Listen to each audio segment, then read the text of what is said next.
दोस्तों, आपने अब तक सुना कि ऋषभ देव ने क्या किया है। मैं उस बात पे नहीं जाऊंगा कि ऋषभ देव ने क्या किया है। मैं उस बात पे जाऊंगा कि अभी मुझे क्या करना है, अभी हमें क्या करना है। सो ऋषभयान अब आगे क्या। मैं बहुत फास्ट जाऊंगा। सुषम दुषम काल से हम दुषम सुषम काल की ओर चले गए। कल्पवृक्ष era is coming to an end. Uncertainty, decline of natural abundance and emergence of new challenges. उस समय पे ऋषभ देव ने हमें एक ऑर्डर दिया और वो ऑर्डर को हम कहते हैं the first blueprint of Rishabh Dev as far as the civilisation is concern. Obviously ये सब चीज़ आपने सुनी है। कृषि, मशी, अशी, शिल्प, वाणिज्य, अलग अलग प्रकार की विद्याओं का बात भी हमने सुनी है। ऋषभ देव किंग थे, किंग में से वो श्रमण हो गए, श्रमण से हमने स्पिरिचुअलिटी की बात की। तो this is the second blueprint of Rishabh Dev which I called आध्यात्मिक ब्लूप्रिंट।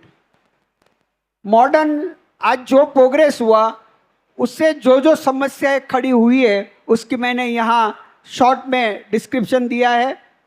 हमारे पास न्यू चैलेंजेस है। ये न्यू चैलेंजेस के साथ साथ जो समस्याएं खड़ी हुई है उसकी मैंने बात यहाँ लिखी है।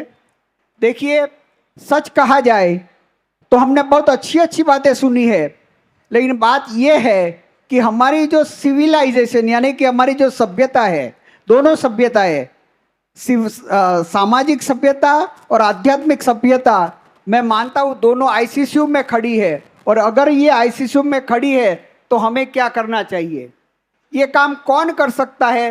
तो ऑब्वियसली अगर हम कहते हैं कि ऋषभ देव का महल बहुत बढ़िया है, लेकिन अगर वो महल आज टूट रहा है तो उस महल को अच्छा करने की जिम्मेदारी किसकी है। यहां मैं कुछ यूथ की बात करना चाहता हूं। जो नई इकोसिस्टम हमें तैयार करनी है, that has got to be done by the youth. नई टूल किट हमारी क्या होनी चाहिए। हमें 3 प्रिंसिपल से काम करना है। हमारा प्रिंसिपल है equality, eco friendliness and ethics. हमारा फोकस रहेगा सोशल रिटर्न ऑन इन्वेस्टमेंट। और डूअर कौन होंगे, तो ऋषभ सोशल एम्बेसडर। एक बहुत नए प्रकार का एक विजन मैंने देने की कोशिश की है। ये बात समझाने के लिए कम से कम 1.5 कलाक चाहिए, लेकिन 5 मिनट के अंदर I just go very fast. This has to be a business model. अगर हम जो भी करना चाहते हैं गुरुदेव, वो एक बिजनेस मॉडल की तरह चलना चाहिए। ऐसा नहीं कि हमने बात की और बात खत्म हो गई। जैसे हम जब भी बिजनेस करते हैं तो ये नक्की करते हैं कि हमारा प्रोडक्शन कितना, हमारा सेल्स कितना, हमारा मुनाफा कितना। So this has to be work by the youth in a very systematic way. मैंने एक नया कॉन्सेप्ट दिया है, social return on investment, SROI, rise to SROI। देखिए, आज का बच्चा सिर्फ अवार्ड लेना नहीं चाहता है, उसको पैसे भी चाहिए। So how you can create this ecosystem where both the things can be done. Rise is the changing the rule of engagement with the society by the youth.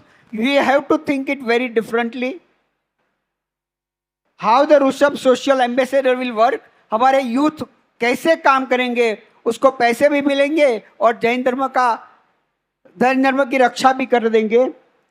Rishabh social ambassador, उसकी actions क्या होंगे, उसके impact क्या होंगे।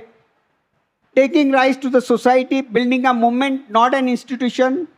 Rise is a first platform that converts social impact into the measurable social wealth. It is not a charitable organization. It is not a CSR education agency.